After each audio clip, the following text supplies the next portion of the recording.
All right, today let's understand the concept of Git Add. So in the front end, the Git Add is like preparing files for the next commit. So here on the front end, what we do, we stage changes by clicking the add file. So there are two options: upload file, create file.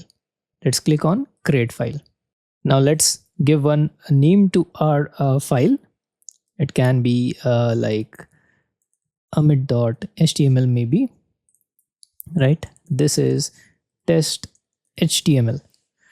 So at this point, we are at the git add command. That is, we are at the staging. The next step goes the commit, right? So I hope you got the concept of git add, what it does programmatically, and in the front end, we have just done now. I hope you found this tutorial helpful. Let's meet in our next lecture.